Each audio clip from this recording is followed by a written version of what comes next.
సూర్యుడు అస్తమించబోతున్న వేళ. కృష్ణా జిల్లా చివరి గ్రామమైన గుడివాడిపాలెం. గ్రామంలో ఒక్కటే సిమెంట్ రోడ్డు, దాని పక్కనే పాత బస్టాప్ షెడ్డు. ఆ ఊరులో 2 రోజులు నుండి కరెంట్ పోయింది. మొబైల్ నెట్ కూడా డౌన్. గ్రామంలో ఒక్క ఏటీఎం ఉంది, అది కూడా కరెంట్ లేక మూసుకుపోయింది. అదే సమయంలో ఊరి చివరలో ఉన్న చిన్న కిరాణా దుకాణం దగ్గర జనాలు గుమిగూడారు. ఎందుకంటే ఊరికి వచ్చే రాత్రి బస్సు ఆగిపోయిందన్న వార్త వచ్చింది. డ్రైవర్ ఫోన్ పనిచేయక మెకానిక్ ని పిలవలేక బస్సును మధ్య రోడ్డులో ఆపేశాడు. బస్సులో ఉన్నవాళ్లలో ఒకరికి ఛాతిలో తీవ్రమైన నొప్పి. అంబులెన్స్ కి కాల్ చేయాలంటే బాటరీ ఛార్జింగ్ లేదు.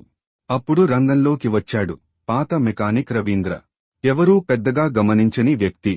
తన దగ్గరున్న పాత బటన్ ఫోన్ తీసి, ఇది పనిచేస్తుంది అన్నాడు. ఆ ఫోన్లో సిగ్నల్ రావడానికి కారణం అతను ఏళ్ల క్రితం బాగుచేసిన పాత టవర్ బ్యాటరీ. వెంటనే కాల్ కలిసింది. అంబులెన్స్ వచ్చింది.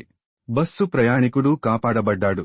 అంతా ప్రశాంతమైన తర్వాత ఎవరో అడిగారు, అన్నా, ఆ ఫోన్ ఇంకా ఎందుకు వాడుతున్నావు? రవీంద్ర నవ్వుతూ అన్నాడు, పాతదే కాని అవసరమైనప్పుడు ద్రోహం చేయదు. ఆ రాత్రి గ్రామంలో కరెంట్ తిరిగి వచ్చింది.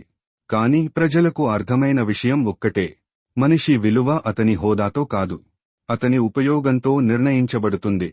యెహెజ్కేలు గ్రంథము 18వ అధ్యాయము 20 వచనము. పాపం చేసిన ఆత్మనే మరణించును.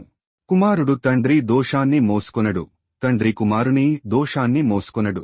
నీతిమంతుని నీతి అతనికే కలుగును, దుష్టుని దుష్టత్వం అతనికే కలుగును.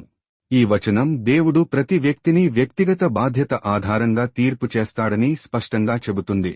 తండ్రి చేసిన పాపాలకు కుమారుడు శిక్ష అనుభవించాల్సిన అవసరం లేదు. అలాగే కుమారుడి తప్పులకు తండ్రి బాధ్యత వహించడు.